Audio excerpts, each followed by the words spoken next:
Bismillahirrahmanirrahim. Assalamualaikum warahmatullahi taala wabarakatuh dan salam perpaduan.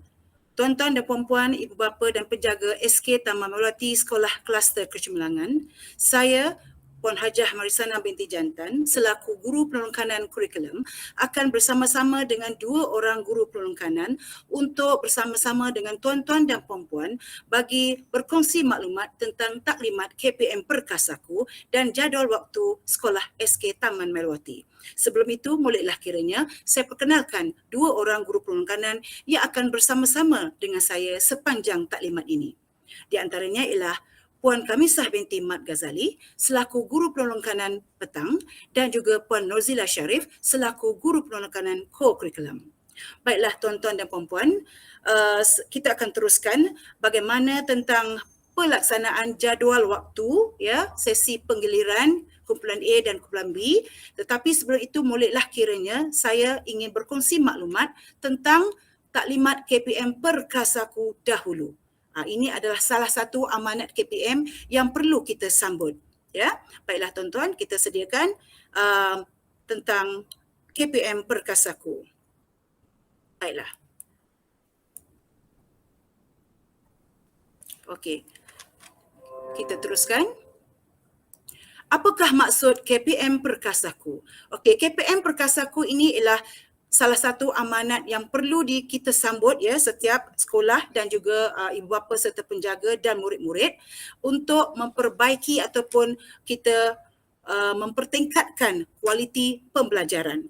KPM ialah Kementerian Pendidikan Malaysia dan Perkasaku bermaksud ataupun merujuk kepada program pemerkasaan pelaksanaan kurikulum.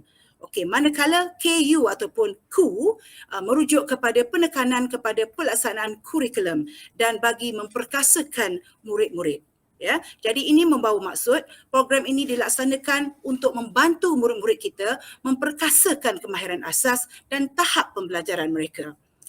Okey, ini adalah surat ya berkeliling yang menetapkan ataupun memaklumkan tentang program pemerkasaan pelaksanaan kurikulum KPM Perkasaku bertarikh 29 September 2021. Ini kita punya mandat yang perlu kita bawa ya. Baiklah, seterusnya ada 4 objektif yang tuan-tuan dan puan-puan, ibu bapa dan penjaga yang perlu tahu apakah maksud objektif di sebalik KPM Perkasaku. Okey, yang pertama untuk meningkatkan penguasaan murid bagi kandungan kurikulum tahun semasa secara optimum.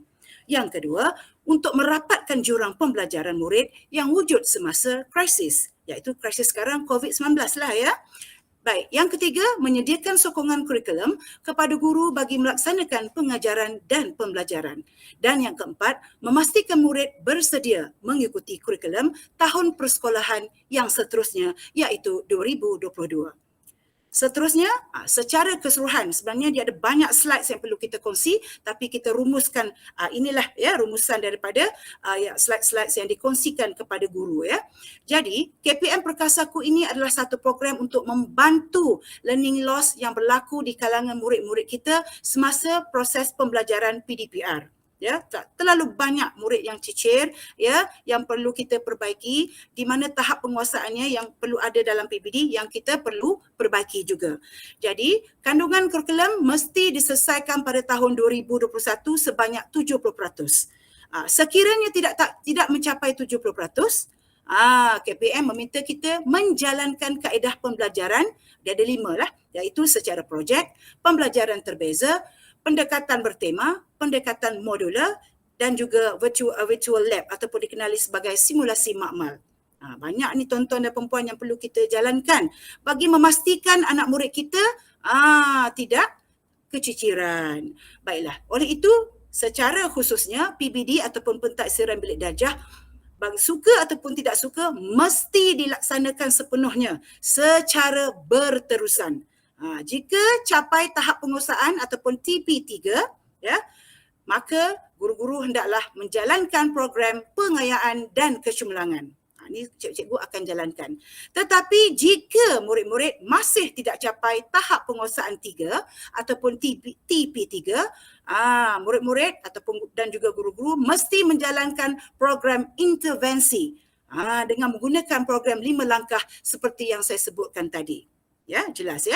Baiklah, seterusnya ini adalah contoh slide yang dikongsikan oleh pihak KPM untuk dikongsikan kepada guru dan juga murid-murid. Seperti yang saya maklumkan tadi, ya, proses pembelajaran kita ada dua, iaitu secara PDP bersemuka dan juga PDPR. Jadi program intervensi akan dijalankan kepada murid-murid yang belum menguasai TP1, yang masih dalam TP1 dan juga TP2.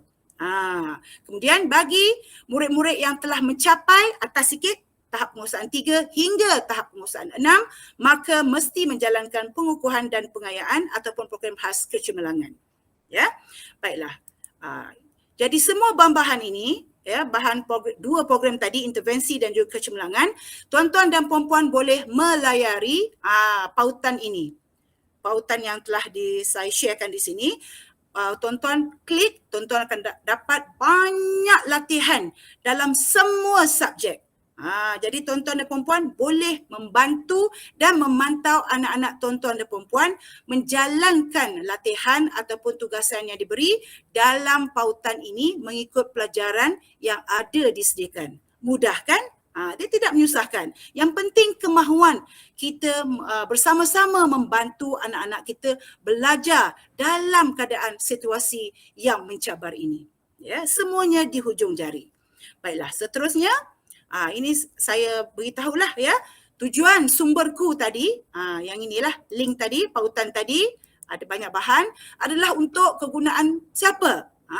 Kegunaan kita semua, iaitu guru, murid dan ibu bapa di sekolah rendah, sekolah menengah maupun pendidikan khas. Macam kita SKTM sekolah rendah lah. Jadi semua guru, murid dan ibu bapa mesti bekerjasama mengikuti program anjuran Kementerian Pendidikan ini, iaitu sumberku. Jadi bahan PDP, tuan-tuan dan puan-puan boleh akses, rujuk dan dimuat turun bagi tujuan pengajaran dan pembelajaran serta aktiviti pengukuhan dan pengayaan. Nanti bila ada masa lapang, tuan-tuan dan puan-puan boleh layari pautan tersebut dan tengoklah banyak sangat aktiviti yang disediakan cantik-cantik untuk anak murid kita. Ada yang dalam bentuk kuis, video dan sebagainya. Ya, baiklah. Jadi saya nak tekankan di sini, kandungan kurikulum untuk sumberku ataupun KPM KPM Perkasaku ialah ini adalah cadangan pengoperasian sekolah KPM bersama Yang Berhormat Menteri Kanan Pendidikan pada 12 September 2021 yang memutuskan supaya bahan-bahan sokongan PDP dalam repository sumberku yang tadi saya tunjukkan ya, disusun mengikut 30% kandungan kurikulum mata pelajaran yang dipetakan bagi tempoh 3 Oktober hingga 10 Disember 2021. Bermakna ia mesti dilaksanakan dalam tahun ini juga ya. Baiklah. Jadi ini adalah tanggungjawab di sekolah, tanggungjawab guru besar, tanggungjawab guru dan juga tanggungjawab murid bersama ibu bapa. Okey. Tanggungjawab pengetua ataupun guru besar dan guru ni saya rasa nanti tonton free, tonton bacalah. Sekarang saya nak sebut dan kongsikan apakah tanggungjawab besar untuk murid-murid dan ibu bapa. Okey. Tanggungjawab murid dahulu. Yang pertama, murid mestilah hadir bergilir-gilir secara mingguan dan mengikut jadual waktu yang disediakan oleh pihak sekolah. Saya rasa tuan-tuan dan puan-puan sudah pun memastikan ataupun menyemak jadual kedudukan murid-murid ataupun anak-anak tuan-tuan dan puan-puan di mana. Adakah di penggiliran kumpulan A ataupun kumpulan B. Tengok betul-betul ya. Nanti kita akan sharekan pula bagaimana jadual secara mod bersemuka dan jadual yang akan dijalankan secara tutorial. Kemudian murid-murid mesti mendapatkan bahan, tugasan dan penjelasan daripada guru. Ya, guru-guru sebelum memulakan pembelajaran sama ada secara bersemuka ataupun tutorial akan menjelaskan apa yang patut murid-murid jalankan sebelum kelas bermula. Itu jangan bimbang ya. Dan murid-murid mestilah merancang masa belajar dengan bijaksana untuk menyelesaikan tugasan yang diberikan oleh guru. Ini penting ya, sebab ada murid yang datang sekolah secara mod bersemuka, apabila sekolah dijalankan nanti beroperasi, maka dia pergi sekolah macam biasa bersama guru-guru, okey, dengan kawan-kawan. Tetapi yang masih dalam penggiliran kumpulan B duduk di rumah, belajar dalam GC ataupun Google Classroom. Jadi mesti bijak merancang masa belajar. Okey, bagaimana di sekolah, bagaimana di rumah secara GC ya. Kemudian murid-murid mestilah menyelesaikan tugasan yang diberikan oleh guru, dan guru juga mestilah sentiasa semak tugasan yang diberikan kepada murid-murid, macam itu ya. Kemudian murid-murid mestilah membuat persediaan untuk sesi PDP di sekolah pada minggu berikutnya. Apakah pula tanggungjawab ibu bapa atau penjaga ataupun tanggungjawab tuan-tuan dan puan-puan? Okey, yang pertama tuan-tuan dan puan-puan perlu memastikan anak-anak jagaan tuan-tuan dan puan-puan hadir ke sekolah mengikut jadual penggiliran yang disediakan oleh sekolah. Macam tadi yang saya sebutkan tadi, ada yang jadual A, jadual B. Tengok betul-betul. Jangan dua-dua jadual sekali datang. Susah ya. Ataupun dua-dua jadual sekali pun tak datang. Payah ya.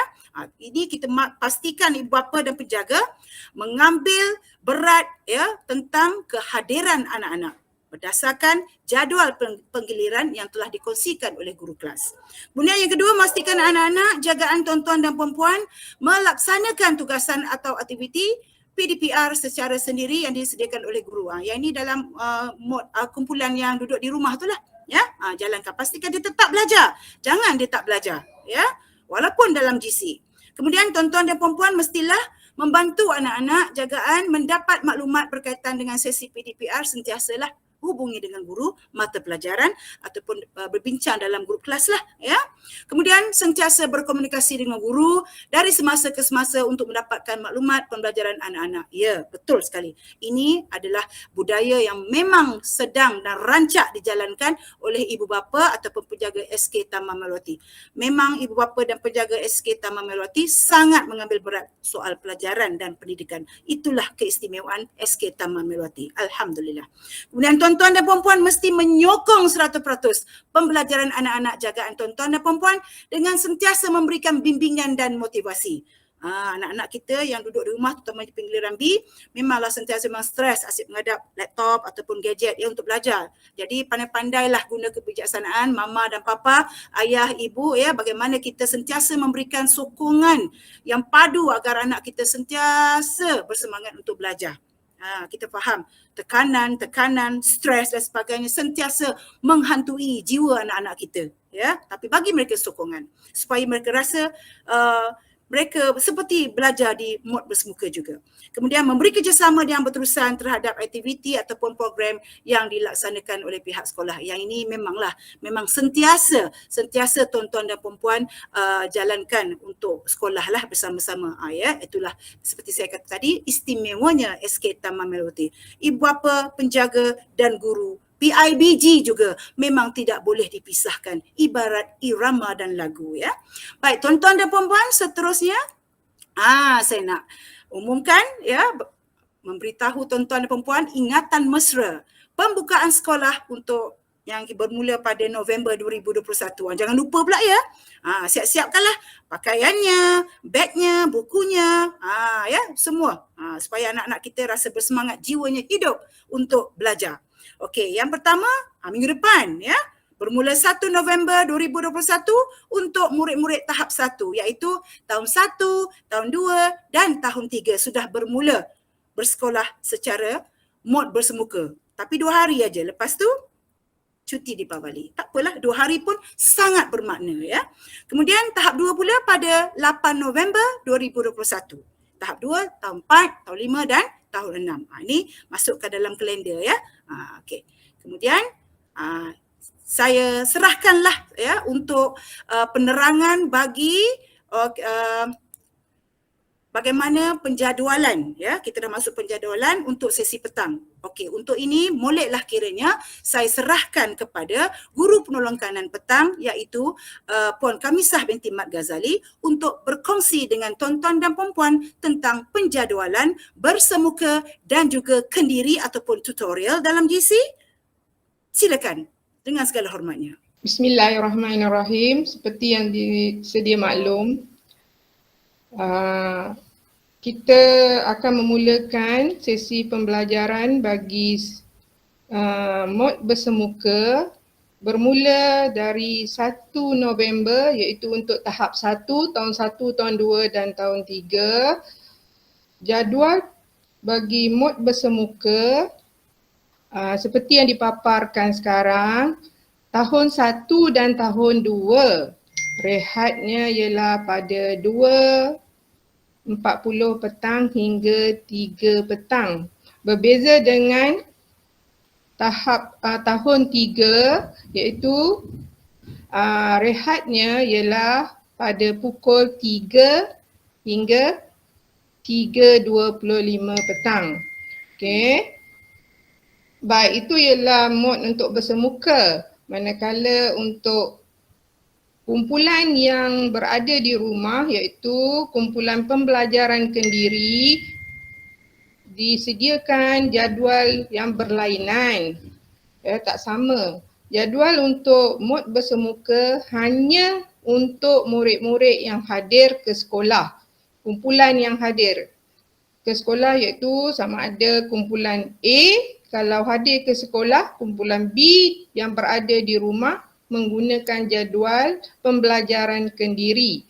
Pembelajaran kendiri hanya dilaksanakan menggunakan Google Classroom sahaja, tidak melalui Google Meet seperti sebelum ini semasa PDPR. Hanya dilaksanakan secara Google Classroom, GC. Itu sebab dia pembelajaran kendiri. Murid belajar, bahan disediakan, kemudian dalam tempoh waktu contohnya macam Isnin, bahasa Melayu pukul 1 petang hingga pukul 2 disediakan bahan untuk murid melaksanakan, kemudian untuk hari itu bila dah siap cikgu akan menandanya. Tidak ada lagi GMAT, tidak ada lagi GMAT. Maksudnya pembelajaran GMAT tidak dilaksanakan. Okey. Baik. Satu lagi saya nak ingatkan, mohon ibu bapa pastikan kumpulan anak, kumpulan yang hadir pada minggu tersebut, minggu seterusnya anak itu berada di rumah. Katakan kumpulan A pergi ke sekolah, anak tuan berada dalam kumpulan B, dia belajar secara kendiri di rumah. Okey. Lagi, Puan Marisa? Sudah cukup maklumat tersebut, Tengki? Okey. Sudah. Saya akan teruskan dengan tahap 2 pula. Tahap 2. Bismillahirrahmanirrahim. Okey, untuk tahap 2, untuk jadual waktu mod bersemuka sesi pagi mod bersemuka ni maknanya penggiliran kumpulan A yang datang bersekolah live, jumpa cikgu, jumpa kawan-kawan, jumpa cleaner, jumpa guard dan sebagainya. Ini jadual, ini contoh ini contoh. Kelas 5 bijak. Tapi ini contoh jangan tuan-tuan dan puan-puan rasa tertekan pula. Nanti kemudian saya akan share jadual sebenar untuk setiap kelas. Ini tahun 5 bijak. Ini contohnya rehat pada 9.35 hingga 9.55. Okey, mereka akan mula masuk ke sekolah pada 7.20 itu dah memang masuk ke sekolah. 7.30 adalah waktu PDP, sudah mula belajar. Kemudian waktu akhir ialah sampai pukul 12 tengah hari, waktu akhir PDP. Kemudian pada 12 hingga 20 adalah pengurusan kelas, membersih-bersihkan kelas dan sebagainya, dan juga ada sistem penggerakan penyuraian murid-murid. Ada yang naik van dengan ibu bapa, dengan drive-thru dan sebagainya lah. Balik ke pintu pagar A ke pintu pagar B, atau semua sudah dilaksanakan nanti oleh cikgu Puan Ninayati lah, guru penolong kanan HEM. Dah susun dah. Nanti murid-murid ikut saja ini untuk jadualnya lah. Jadual untuk tahap 2, 4, 5, 6 lah Kemudian untuk pengetahuan tuan-tuan dan puan-puan, kita tidak ada waktu koko. Tuan-tuan perasan tak hari Rabu ni, Wednesday ni selalu ada slot 1 jam ataupun 50 minit waktu koko. Okey, jadi sebenarnya waktu koko kita telah selesai, dah habis dah waktu koko. Jadi kita nakkan macam saya cakap tadi, murid-murid kita diberi tumpuan sepenuhnya pada peningkatan pembelajaran, maka kita masukkan kita upgrade di sini, masukkan pembelajaran sajalah. Jadi tidak ada koko pada waktu pagi. Belajar saja sampailah habis. Tetapi waktu koko yang asal pada hari Rabu itu kita letakkan pada hari Jumaat untuk program selama 1 jam ataupun 50 minit untuk waktu sekarang ni lah, situasi sekarang, dipanggil program santapan rohani. Yang dianjurkan oleh penitia agama Islam bersama dengan guru-guru lah. Ni mungkin ada baca Yasin, baca surah Al-Kahfi, tazkirah, motivasi dan sebagainya. Jangan kita nak anak kita belajar saja. Kena ada suntikan di dalam jiwa untuk menyuburkan semangat mereka. Kita adakan santapan rohani. Kemudian kita balik awal sikitlah pada 11.10, tapi itu bukan maknanya keluar awal, tapi ada pemutusan kelas kat sini, barulah ada penyuraian kelas. Saya harap tuan-tuan dan puan-puan jelas tentang jadual waktu MOT bersemuka sesi pagi, di mana nanti bila 8 November pihak unit kurikulum akan sharekan nanti seawalnya jadual di dalam EduPage untuk makluman tuan-tuan dan penjaga semua, ya. Baik, sekarang ini saya sharekan jadual waktu MOT bersemuka sesi pagi untuk tahun 4, sebab rehat dia tak sama dengan tahun 5 dan 6. Tahun 4 dia rehat awal 9.10 hingga 9.30. Tetapi program sama, tidak ada waktu koko lagi, hanya ada program santapan rohani dan balik macam biasa juga. Selepas pukul 12 pengurusan kelas dan penyuraian, ya. Okey, itu saja. Kemudian hari Jumaat pun serupa, ya. Baik, ini yang paling penting sekali tuan-tuan dan puan-puan. Jadual pembelajaran secara kendiri ataupun tutorial ataupun lebih popular GC, Google Classroom, untuk sesi pagi bagi bulan November hingga 2021. Okey, kalau tuan-tuan dan puan-puan tengok sini, ya, waktu dia sama, ya, Isnin sampai Jumaat ada sesi pembelajaran. Bermakna kita tidak ketepikan murid-murid yang mendapat giliran kalau dia berada di rumah. Kita akan mulakan pada jam 8 pagi hingga 9.30. Benda tu rehat. Kemudian sambung sampailah 11.30. Ya. Kita kali ini tidak perlu panjang sebab kita nak bagi peluang kepada anak-anak murid kita bersedia dari segi kesihatan, ada jaga kesihatan dia tenang, tak stres dan sebagainya, tidak tertekan. Kalau tuan-tuan dan puan-puan lihat, okey, murid-murid akan dibekalkan dengan tugasan mata pelajaran teras. Mata pelajaran teras itu ialah bahasa Melayu, bahasa Inggeris, sains dan juga mathematics. Ya, kemudian kita tambah sedikit untuk pengisian rohani, pendidikan Islam dan juga pendidikan moral. Okey, jelas? Hanya 2 mata pelajaran setiap hari yang dijalankan. Contohnya Isnin, bahasa Melayu dan matematik saja. Mudah kan? Agak relax kan? Kemudian hari Khamis pula pendidikan Islam ataupun moral dengan bahasa Inggeris saja. Jadi santai-santai tapi penuh bermakna, ya, berkesan. Kemudian setiap mata pelajaran berdurasi 1 jam 30 minit setiap hari. 8 hingga 9.30, 10 hingga 11.30. Ya, ada waktu rehat. Tapi sebenarnya waktu tutorial tu boleh buat apa sajalah kan, ya. Kemudian kumpulan murid MOT tutorial akan diberikan tugasan oleh guru-guru mata pelajaran berkenaan melalui GC berdasarkan hari tutorial. Ya. Kemudian hanya murid-murid MOT tutorial sahaja yang akan dapat tugasan demikian. Tugasan yang cikgu bagilah. Murid yang datang sekolah waktu MOT bersemuka, dia belajar macam biasa. Tapi bila kita bagi latihan secara tutorial dalam GC, nanti kita akan klik nama murid yang dalam kumpulan tutorial sajalah. Yang akan menjalankan latihan ataupun tugasan yang diberi. Dia tak samalah. Maksud saya, dia tidak akan mengganggu murid yang bersemuka lah. Begitu, ya. Bila time murid bersemuka pula balik ke tutorial pun sama juga. Dia akan jalankan sesi tutorial berdasarkan nama-nama yang ada dalam GC. Ya. Kemudian murid-murid tersebut dikendaki menyiapkan tugasan yang telah diberikan dan dihantar melalui GC semasa MOT bersemuka. Semasa MOT bersemuka itulah nanti akan berlaku proses perbincangan, drilling, latih tubi dan sebagainya tentang latihan ataupun tugasan yang diberi semasa tutorial dalam GC. Ya. Kemudian tugasan yang sama akan diberikan kepada murid-murid mod bersemuka apabila giliran pembelajaran mereka secara mod tutorial. Ini bagi memastikan tiada lambakan kerja kepada murid-murid mod bersemuka. Ya, kita anak-anak kan baru nak lihat dunia. Kita tak naklah mereka rasa dunia ni penuh dengan kesempitan asyik belajar saja. Ya, kita nak mereka belajar untuk menikmati hidup sebagai kanak-kanak secara sihat sesuai dengan umur mereka, ya. Biarlah mereka menikmati alam kanak-kanak dengan rasa gembira, tenang dan tidak ada kekangan, insya-Allah, ya. Ini juga ya menggalakkan ibu bapa agar dapat menghantar anak-anak ke sekolah apabila tiba giliran mod bersemuka mereka. Okey, saya harap tuan-tuan dan puan-puan jelas ya. Nanti kita akan share dalam grup kelas ya, selain daripada jadual mod bersemuka, kita akan share juga jadual pembelajaran secara kendiri.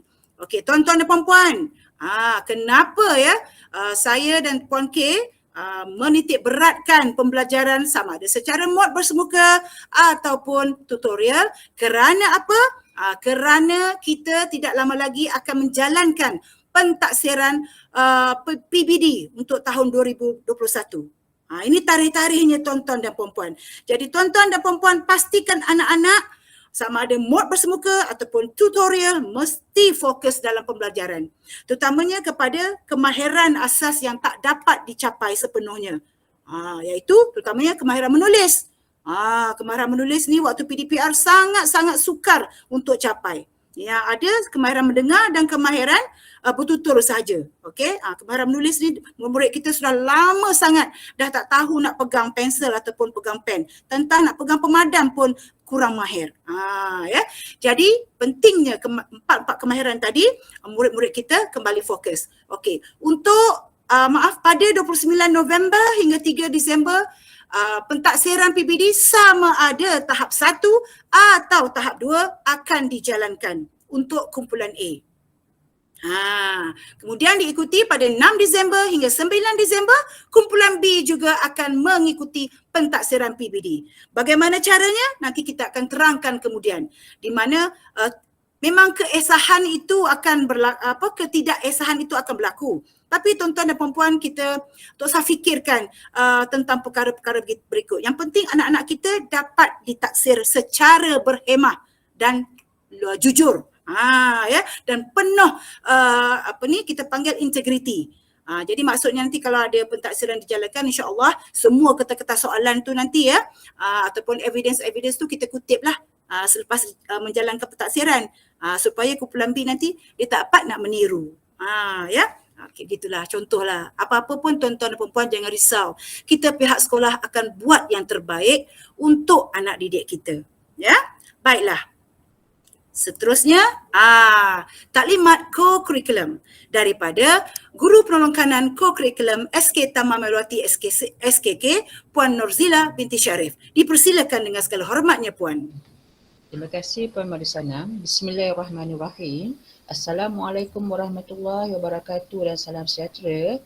Yang saya muliakan ibu bapa dan penjaga murid SK Taman Melawati, barisan para pentadbir, guru-guru serta pastinya murid-murid yang dikasihi. Alhamdulillah, bersyukur kita kehadrat Ilahi walaupun sepanjang tahun, boleh dikatakan hampir sepanjang tahun 2021 negara kita dilanda pandemik COVID-19, namun syukur kita kerana aktiviti co-curriculum SK Taman Melawati telah dapat dilaksanakan dengan jayanya. Untuk tahun ini, pihak kementerian telah menetapkan hanya ada 15 kali perjumpaan unit co-curriculum di mana setiap unit diberi peluang sebanyak 5 kali perjumpaan. Kalau kita ikut secara bersemuka, kita hanya bersekolah selama 5 minggu. Yang lain banyakkan aktiviti co-curriculum dilaksanakan secara maya. Kalau pihak sekolah kita gunakan GC, cikgu-cikgu letakkan aktiviti co-curriculum, masukkan dalam GC. Okey. Alhamdulillah, saya bersyukur keadaan Ilahi walaupun dalam musim pandemik ini SK Taman Melawati berjaya mencapai beberapa kejayaan cemerlang dalam co-curriculum. Pertandingan yang diadakan secara maya walaupun dalam keadaan yang murid-murid terpaksa melakukan PDPR dan sebagainya, tetapi mereka masih lagi dapat menyertai pertandingan tersebut. Di sini saya meletakkan setinggi-tinggi perhargaan dan terima kasih kepada ibu bapa yang menjadi penurung kuat kepada anak-anak untuk menyertai pertandingan tersebut. Ya, untuk kebitaraan sekolah kita iaitu pasukan kriket, kita terus melangkah cemerlang dengan wakil kita berjaya mencapai kedudukan hingga ke peringkat kebangsaan. Okay, alhamdulillah, begitu juga dengan unit Tunas Puteri, ya, kita juga berjaya mencapai hingga ke peringkat kebangsaan dan salah seorang murid kita berjaya menjadi juru cakap hingga ke peringkat antarabangsa. Ini semua pencapaian yang bukan sedikit yang perlu kita banggakan.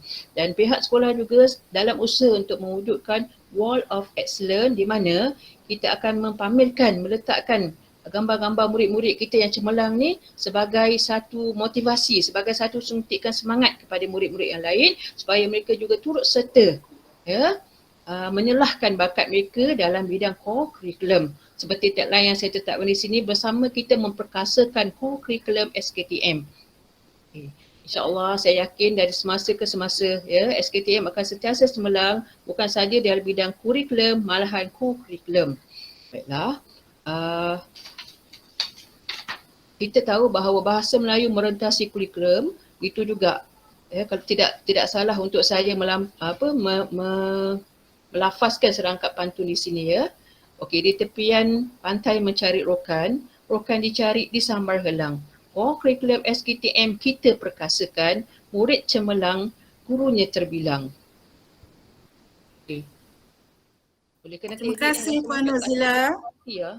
Terima kasih Puan Nazila. Okey, hebat ya koko kita, bukan saja pandai menguruskan aktiviti co-curriculum, rupanya pandai berpantun. Saya tak mampu untuk membalas pantun itu. Okey, nanti akan bukan jadi pantun, jadi puntan pula. Baiklah tuan-tuan dan puan-puan, dengan berakhirnya taklimat co-curriculum tadi, maka berakhirlah perkongsian maklumat dan juga taklimat di antara saya di bahagian unit kurikulum dan juga unit petang di bawah Puan Kamisah binti Ghazali dan juga co-curriculum. Maka diharapkan perkongsian ini dapat dimanfaatkan untuk tuan-tuan dan puan-puan dalam menguruskan anak-anak tuan-tuan dan puan-puan. Jadi lepas ini saya harap mewakili pihak sekolah SK Taman Melawati, ya, sebenarnya tuan-tuan dan puan-puan, guru besar SK Taman Melawati kita Tuan Haji Aznam bin Muhammad berkirim salam sayang kepada semua tuan-tuan dan puan-puan serta anak-anak. Beliau tidak dapat bersama-sama dengan kita pada malam ini sebab beliau ada urusan penting, ya. Jadi kami mewakili pihak sekolah berharap agar ibu bapa, penjaga, murid-murid akan bersama-sama menyokong sebarang aktiviti ataupun program sekolah dengan syarat patuhi SOP. Jadi tuan-tuan dan puan-puan, pastikan anak-anak kita bersedia jiwa raga untuk datang ke sekolah. Datang ke sekolah, datang ke sekolah, datang ke sekolah. Itu pun mesti mengikuti jadual penggiliran. Jangan salah datang pula. Sepatutnya datang untuk sekolah minggu kumpulan A, tiba-tiba sepatutnya kumpulan B. Tak boleh. Yang kumpulan B yang duduk di rumah, jangan lupa terus belajar dalam GC, terus belajar dalam GC, terus belajar dalam GC. Nanti buka sekolah, bila waktu giliran kamu dalam sesi bersemuka, dapat jumpa cikgu, bincang sama-sama dengan penuh kasih sayang dan berhemah. Jadi saya berharap dengan penjelasan taklimat ini, tuan-tuan dan puan-puan serta murid-murid yang dikasihi SK Taman Melawati jelas dan dapat akur dengan apa yang telah kita rancangkan. Semoga kita berjumpa lagi. Mohon maaf di atas barang kesilapan dan mana-mana yang sedikit ada masalah. Mohon maaf. Semoga apa-apa saja yang terbaik untuk sekolah sama-samalah kita jayakan. Jumpa lagi. Assalamualaikum warahmatullahi taala wabarakatuh.